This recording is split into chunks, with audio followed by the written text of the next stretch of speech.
Di Indonesia kalau ngomongin PKI itu udah kayak ngomongin mantan depan istri. Boleh sih, tapi abis itu lu tidur di luar rumah. Jadi bisa dibilang PKI itu udah kayak kambing hitam nasional nih. Listrik padam, PKI. Wifi lemot, PKI.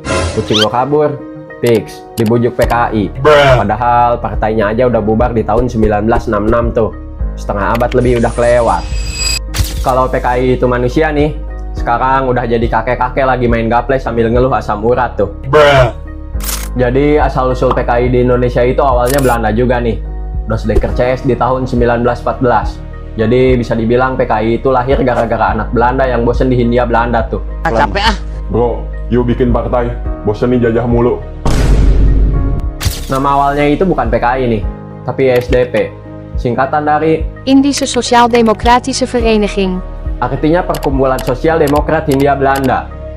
Jadi bisa dibilang ini klub nongkrongnya orang Belanda tuh, yang pengen adil secara sosial nih, tapi masih tetap kolonial. Ironik kan? Dan baru tuh, di tahun 1920-an partai ini resmi berubah jadi PKI. Dan bikin rakyat kecil buat mikir tuh.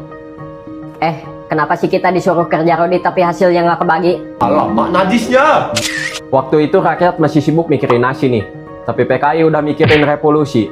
Itu kayak lu punya temen nih, yang ngomongin visi 5 tahun ke depan, tapi uang bensin aja masih ngutang.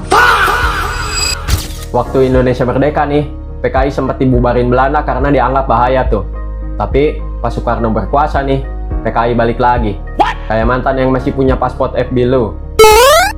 Waktu itu Soekarno nyusun konsep Nasakom nih, nasionalis, agamis, komunis. Kayak mau nyatuin nasi padang, bakso, dan sushi di satu piring. Konsepnya keren sih, tapi prakteknya bikin perut mules tuh. PKI waktu itu jadi makin kuat nih, karena Soekarno ngasih panggung politik tuh. Bayangin aja nih, di tahun 1965, PKI punya 3 juta anggota resmi, belum termasuk 20 juta simpatisan, termasuk buruh, tani, pemuda, perempuan, dan juga seniman. 3 juta anggota resmi, itu lebih banyak daripada jumlah subscribernya Ferry Irwandi tuh. Bahkan di parlemen waktu itu PKI jadi partai paling vokal tuh. Kalau di zaman sekarang nih, kayak partai oposisi yang tiap sidang nanya, Pak, kenapa APBN bocor? terus langsung diserang tuh. Kamu komunis ya? Lalu tibalah malam 30 September 1965. Versi sejarah kita itu udah kayak film horor, politik, dan teori konspirasi dijadiin satu. 7 jenderal diculik dan dibunuh. Negara panik, rakyat bingung, dan semua orang tiba-tiba jadi detektif Conan dadakan. Pemerintah Orde Baru waktu itu bilang kalau ini ulah PKI nih. Mereka mau kudeta. Tapi dokumen asing dan sejarawan modern bilang belum tentu. Ada banyak pihak lain yang main di belakang layar tuh. Kaget. Teorinya macam-macam nih.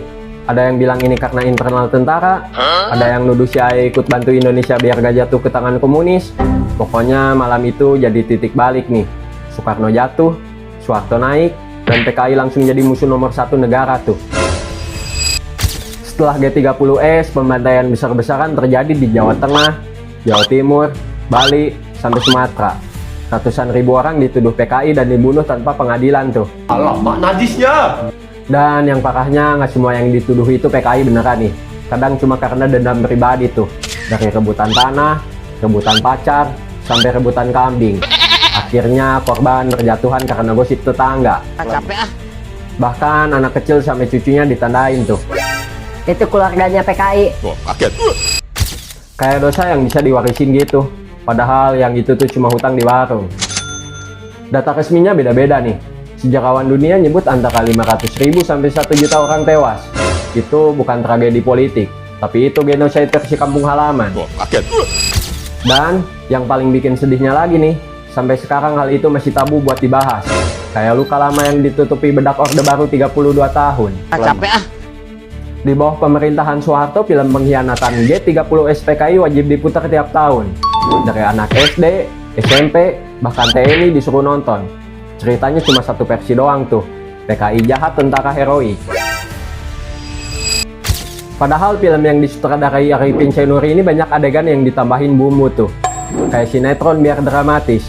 Biar rakyat yakin PKI digambarin kayak villain Marvel yang gak punya perasaan tuh. Dan lucunya anak-anak di tahun 90-an sampai 2000-an tumbuh dengan trauma itu tuh. Lihat palu arit dikit aja langsung merinding. Padahal itu logo bengkel. Baru tuh, setelah reformasi 1998 orang-orang mulai berani bahas ulang sejarah. Tapi sayangnya nih, topik PKI masih jadi bahan scare taktik politik.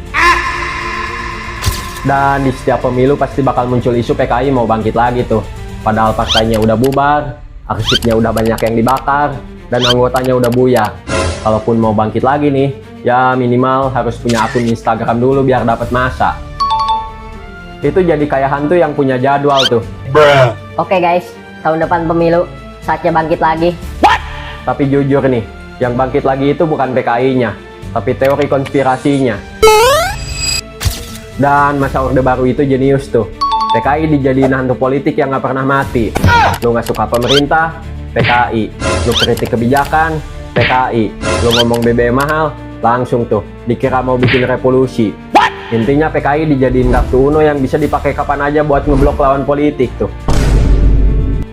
Lucunya nih, kadang yang paling anti komunis itu justru nggak ngerti komunisme itu apa. Dikiranya komunisme itu penyakit kulit. Dulu musuhnya PKI, sekarang musuhnya miskomunikasi. Bedanya dulu rakyat disuruh takut sama PKI, sekarang disuruh takut berpikir dan jawab semua salah PKI. Kenapa? Karena gampang. Nyalahin PKI itu solusi paling simpel buat negara yang males mikir tuh. Lu nggak perlu analisis ekonomi, nggak perlu baca sejarah, cukup bilang ini semua gara-gara PKI. Itu kayak lu nyalahin setan karena salah pilih jurusan kuliah. Padahal kadang masalahnya bukan PKI tuh, tapi korupsi, malas baca, dan juga kelakuan pejabat yang doyan nyalahin masa lalu biar gak tanggung jawab sekarang.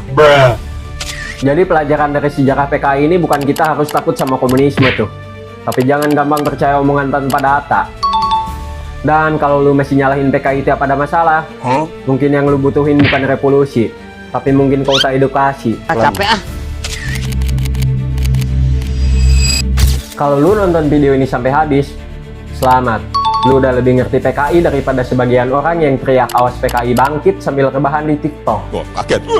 Oke, sekian pelajaran sejarah absurd hari ini. Dan ingat, ngomongin PKI itu bukan berarti lo komunis. Itu sama kayak lu ngomongin pecel lele, bukan berarti lu lele. Oke, jangan lupa like, komen, sama share.